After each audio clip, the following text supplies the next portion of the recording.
Welcome to A&B Jukebox Repair, your one-stop source for all jukebox repair service and replacement parts.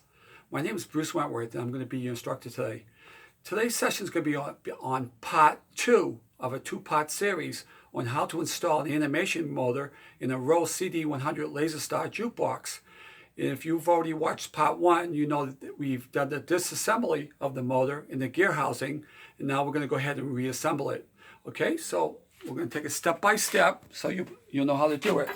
Here's the gear housing. If you remember, we marked the gears very carefully.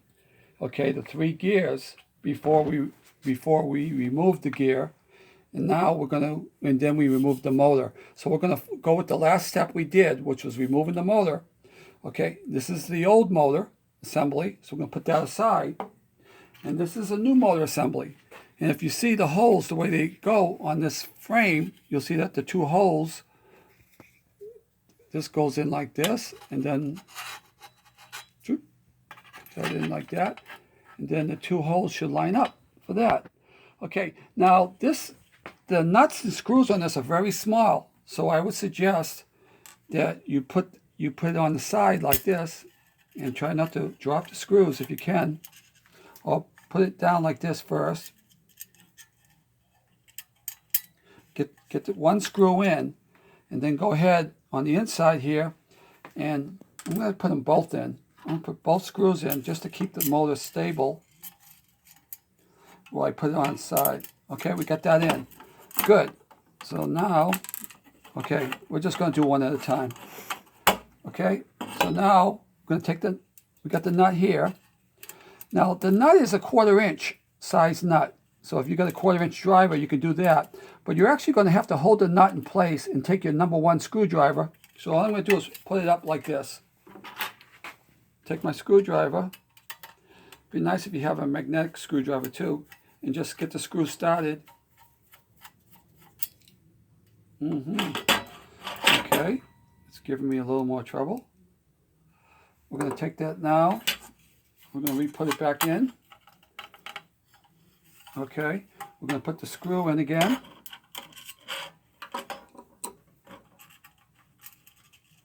This is the most trickiest part. It's getting this thing lined up. I'm going to put it upside down this time. I'm going to put the nut on it like we had it. There's not a lot of room for these nuts to go on. So you got to put it where a flat is. Okay, so I think I got it somewhat lined up now. Let's see if we can get it started. Again, this might take you a few tries. Don't feel like you've done anything wrong. Okay, we got that one in. So let's try the next one. As I said, it's a little challenging. And we got that in. So we're going to position the nut somewhat positioned, and see if we can get this started. It's going to take a couple of tries. I'm going to put it on the side a little bit. As you can see, I'm not quite lined up with the nut. Now, don't tighten this other screw all the way, because you're going to might have to move it a little sideways, just enough, because you've got very little clearance on this. So I didn't tighten it all the way. So now I can move it. See how I can move it a little bit? So move it in a position where you can get the nut on somewhat in a flat.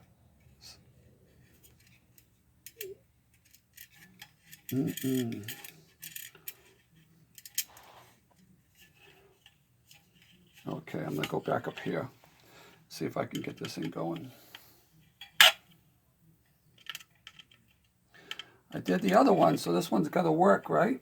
It's got to go in somehow. Here it goes. Okay. Okay, so I got it on. Now I'm going to just tighten it. Okay, here's your 2 nuts. There's that. Okay, the other thing was you got this screw here for your ground. Boom,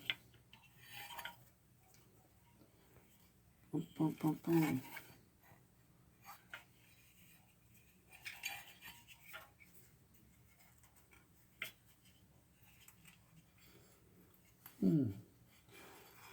That's interesting.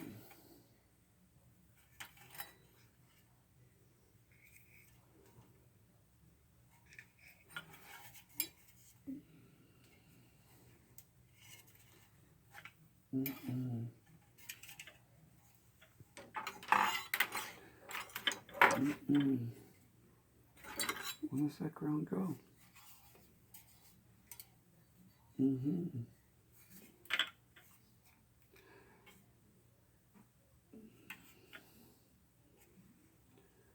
Okay, we're going to leave the ground off for now. I'm not quite sure where that ground goes.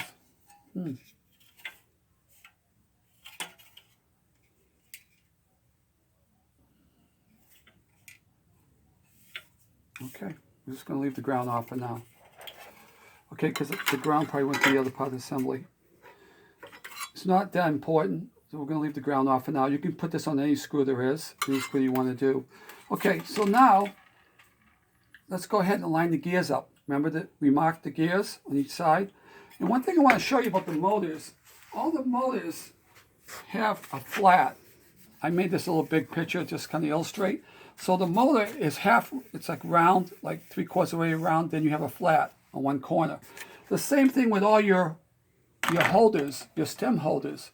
They all have a flat. One side's a flat, then you got the half moon.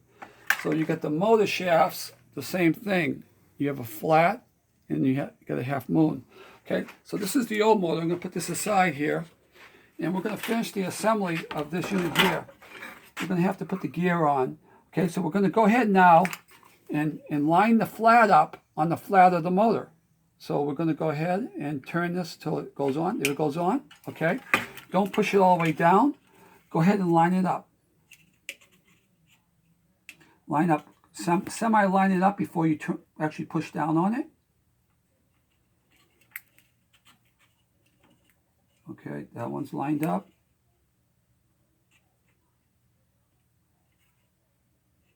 That one's lined up. That's it. Okay. Now if you look at the marks, all 3 marks are lined up. Okay. So you got that on. The next thing is you're going to put the snap ring on. Okay. You don't want this popping on. This little tension snap ring. Just push it all the way down. Okay. And if you want to go ahead and give this a little tap, you can do that too. Just a little pressure, pushing it down. That's it. The gear assembly's on. Okay, so now we're going to go ahead and reassemble this to the housing. But before you do this, this is a good time for you to take the housing and clean it. Clean it out with Windex and paper towel, wipe it all out, get it all wiped out. Okay, once you get it all wiped out, now you can put it back, line it back up. Remember how we took it out on one side and we didn't unscrew these all the way? Okay, this is the bracket. It goes in there, and this one gets pushed up. It goes in like that. Okay, got that on.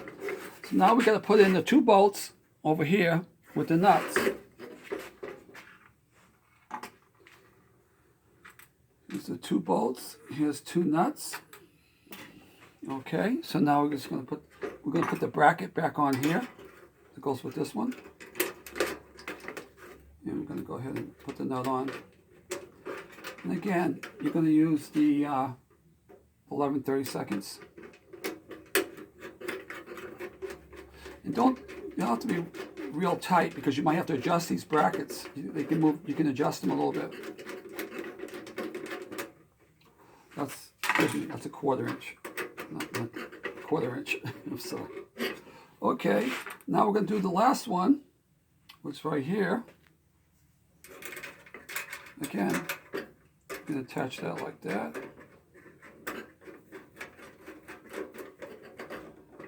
Okay, you've put the gear housing back on, you've got the motor assembly, you've got all that in. Okay, I would suggest, before we go any farther, putting on the actual disc. Okay, and remember, the disc have a flat on one end, so you're going to line it up, feel it out. And I'm going to put the end on first over here, if I can get it on. I'm going to try to turn this so I can see the flat.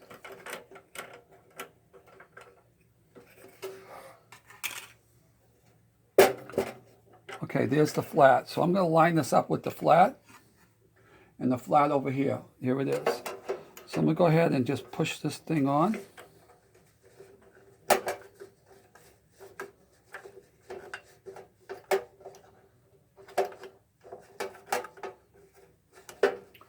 Again, it might take a little bit. There it goes. That's one. Okay, see how that turns now? Okay, now we're going to do the middle one. And again, I'm going to try to find the flat on the middle one. There's the flat. Okay, you can see the flat on the one side. So you're going to take the discs. Now, the next disc. And again, these discs aren't numbered. So you don't have to worry about numbering the disc when you put them back on. Okay, there's number 2. Okay, so the third one, we're going to find the flat. There's the flat on the third one. There's the, see my eyes here. Okay, I got the flat on this one too.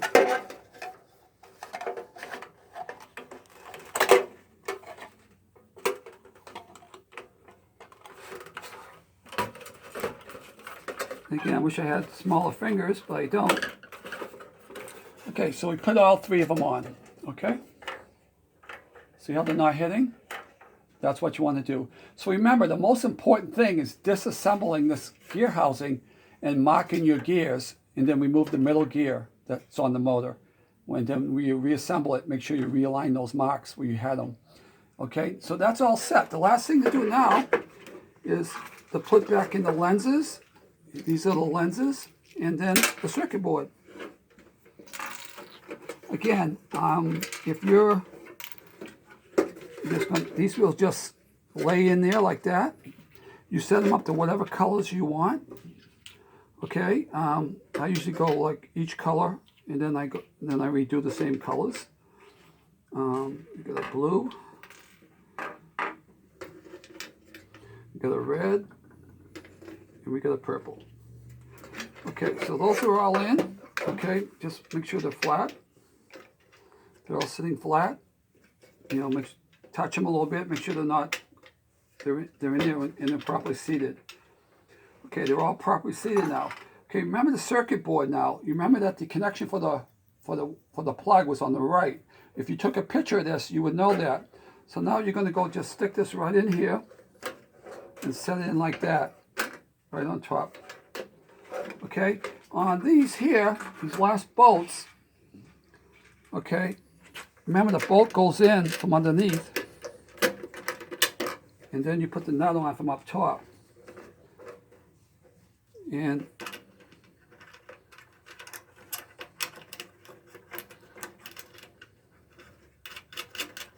do that. We're just going to hand tighten them for right now, and then we're going to do the next one.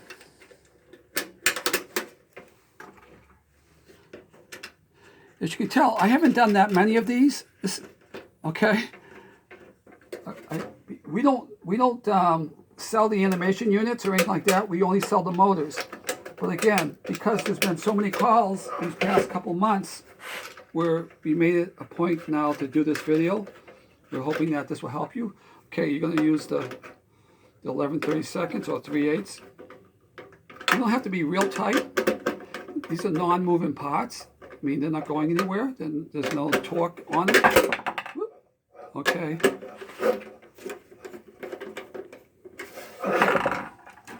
We've got the whole assembly together now. Everything looks good. You spin it. Everything looks fine. We're going to pause for a second.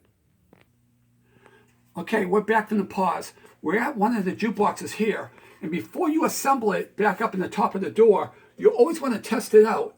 So what you want to do now is you want to take the plug that goes into the unit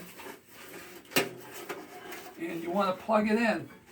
And on the circuit board for the lights, you always want to test that out first. See how quiet that is with a new motor, and see how everything works great? Okay, so what I'm going to do is shut the power off a second so I can unplug it. And we're going to pause again. Okay, welcome back.